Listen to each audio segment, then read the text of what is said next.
What's your take on the pardon?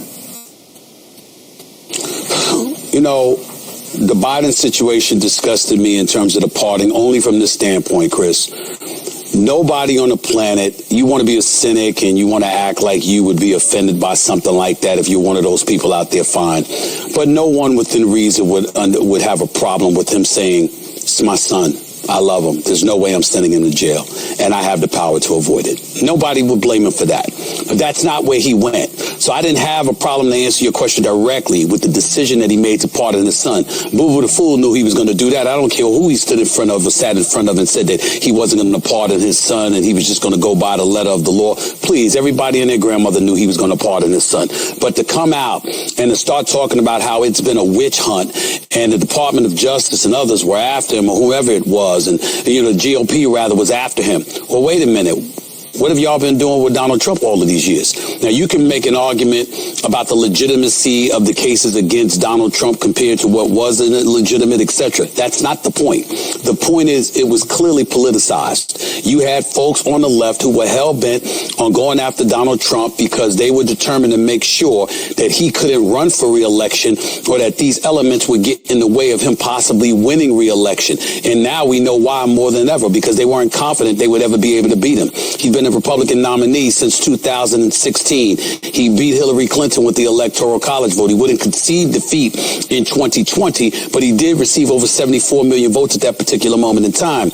And then you fast forward 4 years later, despite the 34 felony convictions, the 2 impeachments, the bevy of crimes that he had been accused of, the Republican voters out there, the conservative voters out there, and a lot of independents from various communities said, he's the guy we want, and I've said it on many, many occasions. It wasn't about him. Just like it wasn't about Biden in 2020, it was more against Trump.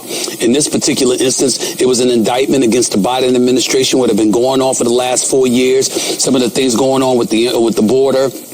Obviously, inflation, of course, crime in the streets, of course, woke and cancel culture and all of that, it all played a role.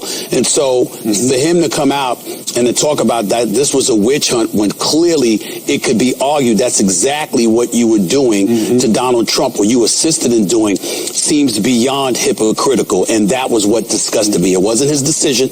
It wasn't him pardoning his son. It was the weak, pathetic explanation that he gave, which has most critics just shaking their heads and raising their eyebrows and saying, what nerve you have. I wanted to let you hear Stephen A. Smith talk. I often call him the clown prince of ESPN, and he's obviously trying to segue from sports into, politics, wants his own talk show. He'll probably get one, big audience. But everything he said there left me with a question. And it's a question I would have for lots of liberals today. You've known since, you should have known for years, this guy was off his rocker. You saw him absolutely break down at the debate. You knew what Hunter Biden has done.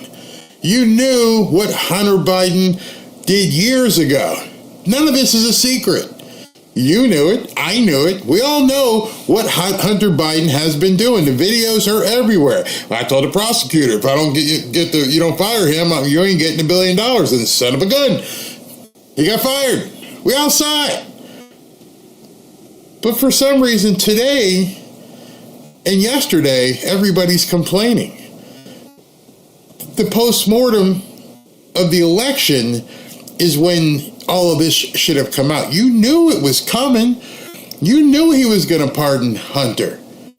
See, but now you're moving into the triage phase of the media, because now hey, I'm Stephen A. Smith. I'm Chris Cuomo. I'm this person. I'm that person.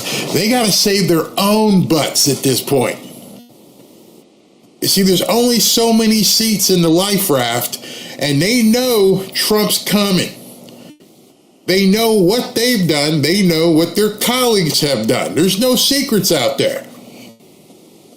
I'm going to show you a later piece that Stephen A. said on his own show, and it's quite revealing. Very revealing what he says.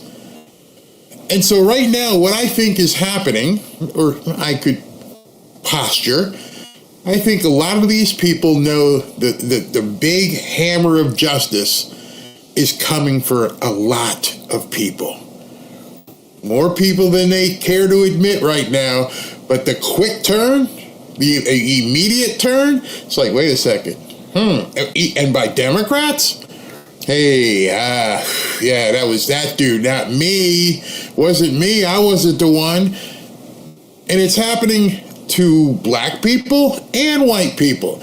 They're all starting to dodge. Listen to this. Singled out because he broke the law. That's number one. He was singled out because he had an illegal gun and tax evasion charges, not because he was the president's son. And I honestly don't care. I just want Democrats to stop acting like they are on this moral high ground politically when they have shown us they're not, whether it's skipping the primary process when Biden stepped down and things like Biden pardoning his son. Stop acting like y'all the pure party and Republicans aren't. And it also shows me elected officials. When they decided to replace Joe Biden, and I remember this guy, Charlamagne the God, was interviewing Kamala Harris. Did you say anything to her while she was in your studio? When she was cackling, did you say, hey, listen, you guys did this without a primary. You just got installed. This isn't right. Don't talk to me about threat to democracy anymore. But now Democrats, you shouldn't have the high ground. You guys did this whole threat to democracy thing, and then you didn't do anything. You installed this guy, and then you lied to us over and over and over.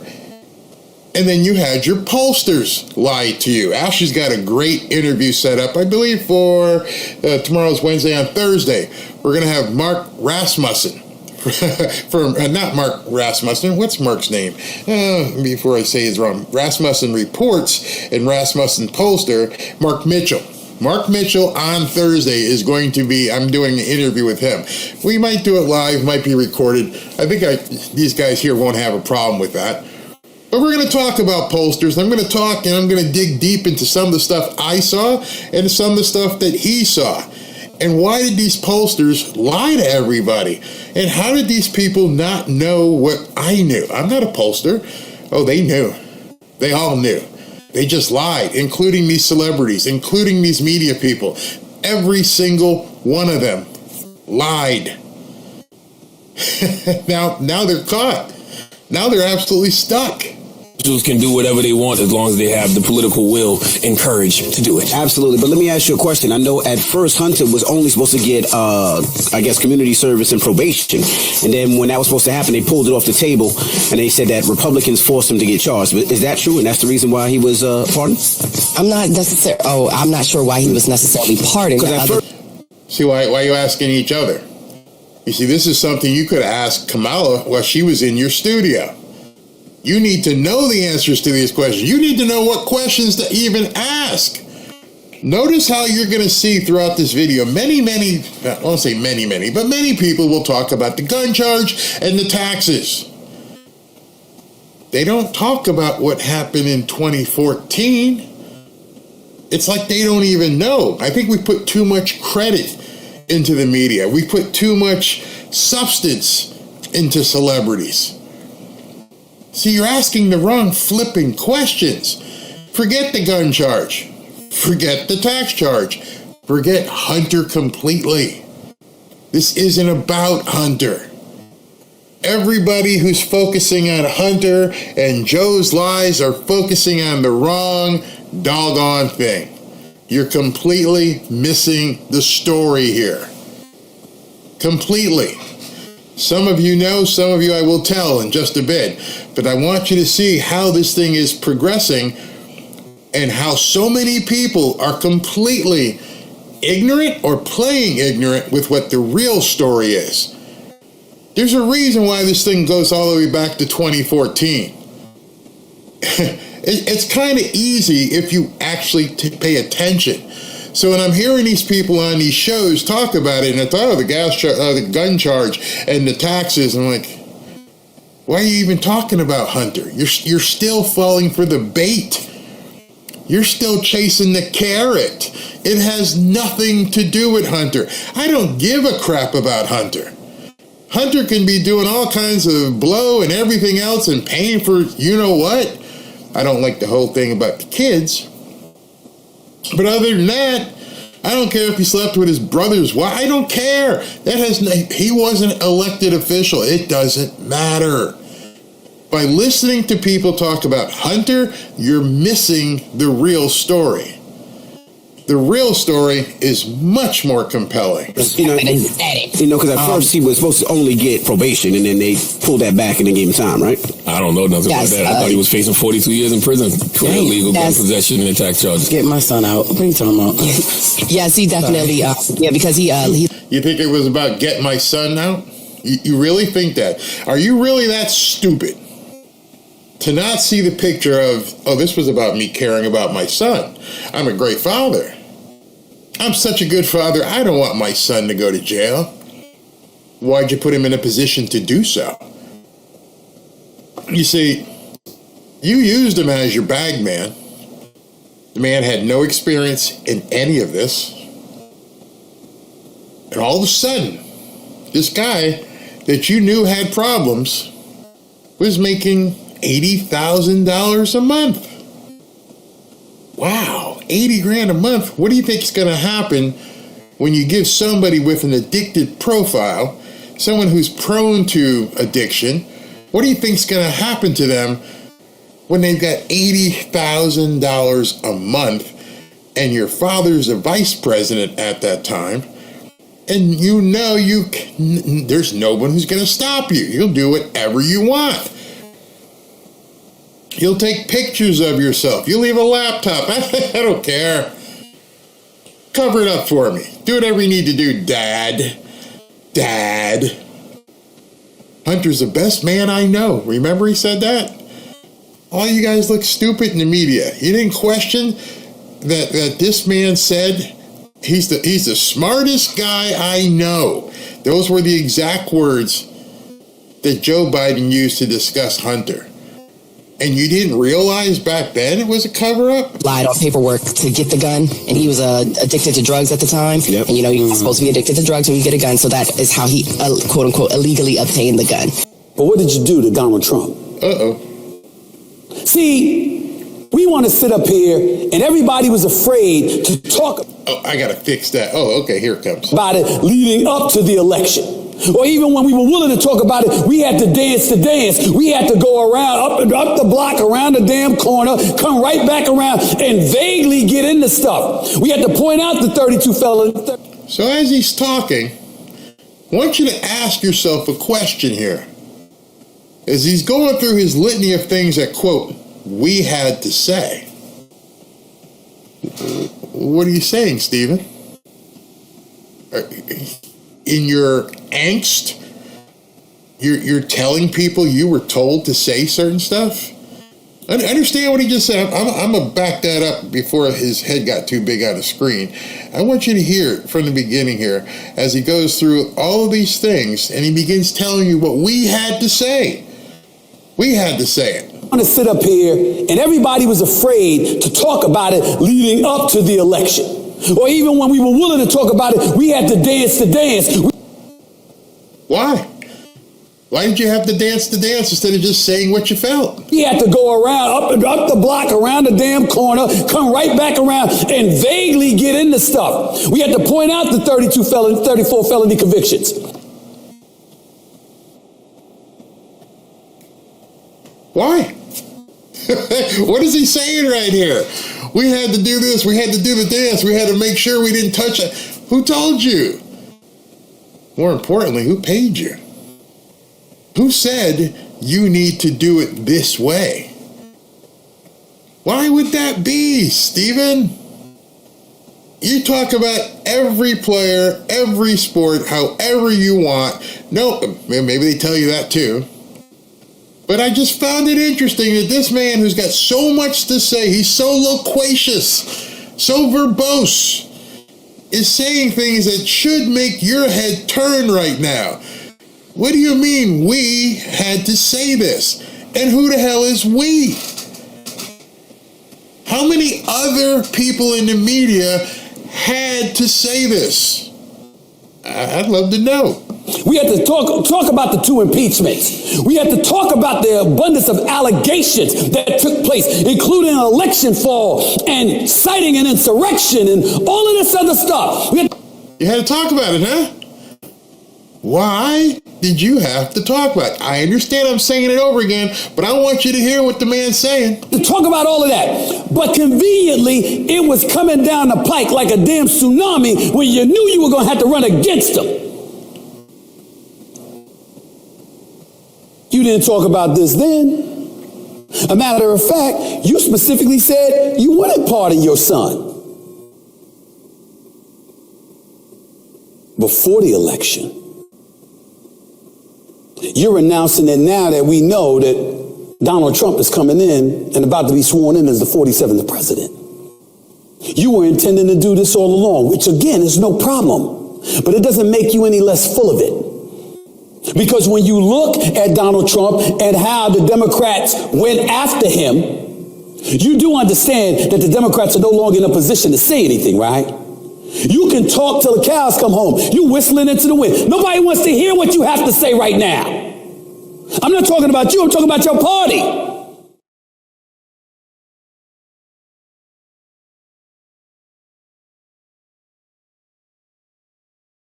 Okay, touchdown. That's what the whole title of this video is about. Nobody wants to hear what the Democrats have to say anymore. Stephen A. Smith is off the reservation, per se, because he's unchained. He's free. See, nobody has to tell him or can tell him what he can say now. Nobody can tell Chris Cuomo. Nobody can tell these people, hey, you can't say that anymore. Why? He's not in power. He's done. We did everything we were supposed to do. We carried your water. We were threatened. We were paid, whatever. And none of it worked. And now we're all pissed off because you made us look like idiots. You made the entirety of the media look like complete boneheads. And they're pissed off. You see, the one thing the media doesn't like, and they'll lie about everything, but the one thing they don't like is being made to look like fools. And the entire Democrat Party, from top to bottom, has made the media the butt of jokes. They have no credibility. Elon Musk is destroying them and saying, we are the media. These people up here who just try and suppress things, they realize at this point it's an avalanche of truth. And so when you see these things happening and people being pissed off, the dude's pissed off. Make no bones of that. Look at his face. You made me do this. You made me look stupid in front of all these people. Now what am I supposed to do? Well, preserve your documents is what you need to do. Preserve everything, Stephen. If you're on CNN, preserve your documents. Check your emails. You got any emails from Jen Psaki back then and Caron Jean-Pierre now? You got any phone calls, tapes? Preserve your documents. I'm pretty sure Pam Bondi and some people were like, look, this one. Wait. What do you mean you had to say this? Oh, I was just saying it. I was just figure of speech. No, now we need to look. Now we need to see what's going on. You just gave people a reason to look into your stuff, Stephen. Your attorneys will tell you. You went on tape and said, I had to do this. Well, it's just figure of speech. I was just talking. It's just me. I was bloviating. But that's all was needed. Now we need to see if you were just bloviating. Oh, this is going to get good. This is going to be so tasty over the next couple years because there's so many of them. It's going to take so long. Fannie Willis, Letitia James. I don't know if you've seen what happened with Mayor Adams up in New York. He's like, I'm all in. I'm going to work with Tom Homan. We're going to get these people out. Yeah, he said that today. There's only so many seats in the lifeboat. The rest of you, if you want to get on, you better come clean. There's only so many seats. And if you don't, Well, I ain't got nothing for you. No steak knives, nothing. Yeah. Because when you pardon your son, going back on your word, telling the American people there was no way that you were going to pardon him, when everybody and their grandmama knew you were lying but didn't hold you accountable for it, and now you've confirmed what people believed, that you were probably going to be lying about that very thing that you said you wouldn't do for your son.